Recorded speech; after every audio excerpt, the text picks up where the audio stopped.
Guys, today in this video, pag-usapan natin all about VRAM, virtual memory, yung added na RAM, no? So there's a lot of names from different brands. May MemFusion, may VRAM, may virtual RAM, or whatever goes down the line as long as it's not a physical na RAM na nakasoldered sa inyong phone, it's getting some storage from your hard drive, which is your ROM, to convert it into RAM.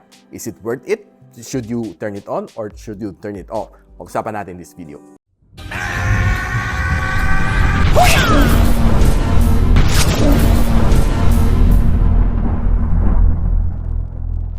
Okay, so simulan natin itong phone na ito with VRAM or virtual memory or whatever you call it, no, on different devices. This one is called MemFusion. It's a Tecno. So we'll start it with a fresh na naka-off ang kanyang VRAM. So makita natin na dito sa my phone, ang kanyang RAM, naka-turn off ang kanyang virtual memory. Now, tingnan muna natin some of the details, no. But before that, ita-timer lang natin, no. I-restart lang natin to phone na ito. Let's see how fast it will boot up pag naka-off ang kanyang VRAM. So, muna natin timer natin, no. So let's start our timer. Once na nag-hit ang logo ng Tecno, turn on natin, okay? So once na nag-turn on siya, yan, nag-start na siya.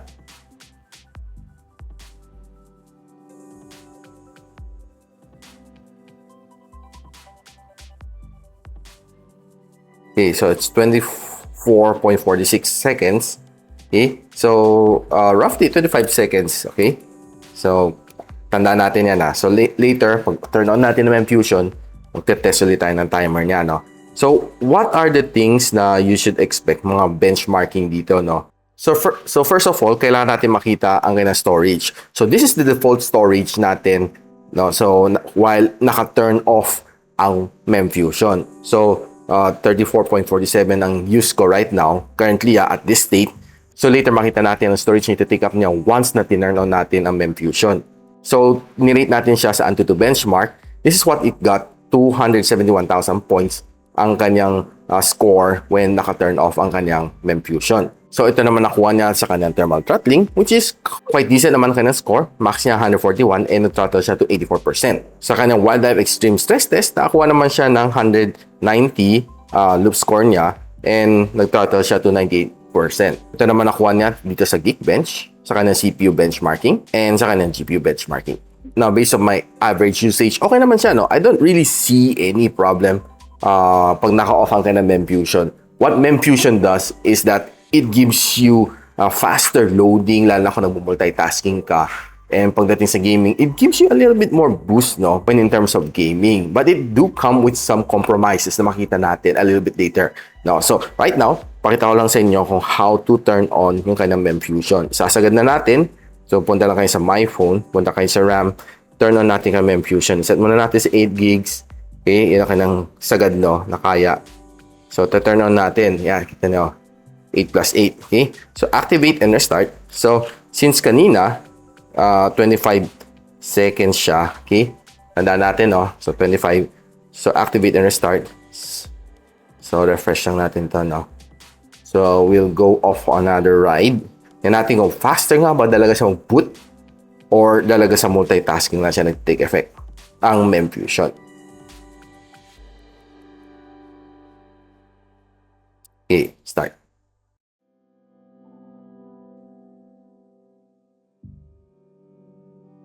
So, halos sakto lang. Saktong-sakto 24.52. Walang pinagbago sa kanya pag-boot up, no? Sa pag naka-turn on ang MemFusion. So, it doesn't affect yung performance. But siguro it gives you extra boost pagdating sa multitasking like what I told you. So, kita natin, it's already turned on. Ganito itsura niya na pag naka-on ang kanyang MemFusion. First is to check ang kanyang phone storage. At the base setting, pinaka-same settings. So, let's go to storage. Kanina naalala natin, it's 13% kinain niya. Tana tayo sa storage.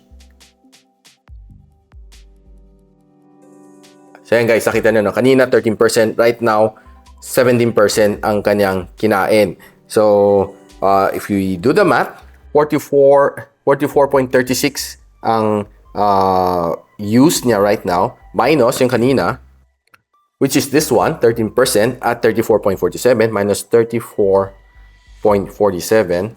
So, roughly, 10 gig din ang kinain niya for adding 8 gigs of RAM, no? So, malaki-laki din mawawala sa yung storage. Hindi bali, no? Kung 256 ka, pero kung if you're 64 or 128, batas mong memfusion ka, bus-bus talaga yung storage.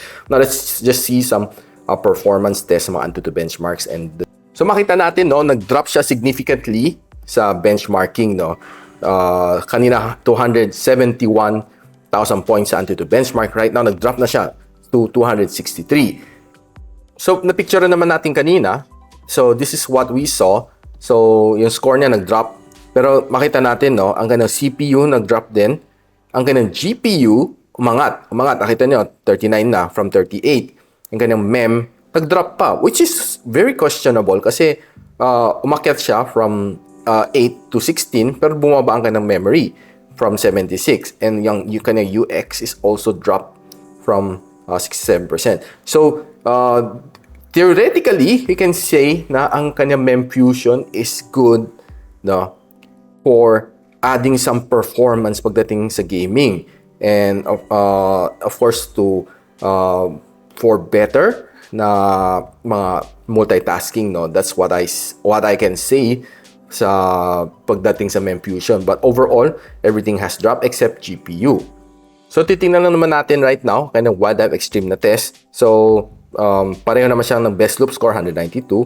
And tumaas ang kanyang stability, no? Kanina, 98.4 ngayon. Umangat na siya sa 99. No, pagdating naman sa thermals, masasabi ko na it looks a little bit better ang kanyang graph. Pero ang kanyang max, kanina, nung naka-off, 141. Pero right now, 123. Pero nagtrato naman siya pareho to 84%.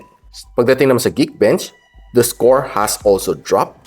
And contrary sa AnTuTu benchmark, ang kanyang GPU din nag-drop, no, ng 6 points from 590 to 584 dito sa benchmarking. So guys, nakita na everything that you need to know when you turn on, you turn off your memfusion. One is you sacrifice around 10 gigs of storage in replacement of 8 gigs of RAM. And you'll see a little significant boost dito sa GPU as opposed to sacrificing all of the others.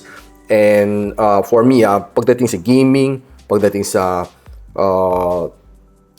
naman sa everyday usage, I don't really see the need. But sabi naman ng iba, yung mga nagdo-drawing, no, and video editing dito, tinry ko naman sa CapCut. And I think medyo faster loading a bit based on the same file that I'm editing. Tinry ko lang naman just for curiosity's sake. But not really that big of a big impact ang ganyang memfusion, no? So let me know on the comment section kung nag-turn on kayo or nag-turn off kayo na memfusion or virtual memory. So if you like more discussions like this, hit me on the comment section below. And a subscription to this channel will definitely be appreciated. I'll see you soon. And so, ako para si Richmond and you're watching Gadget Sidekick. Like and subscribe to my channel. Don't forget to hit that notification bell. For one of my latest uploads, click the dito. And for one of my popular uploads, click here.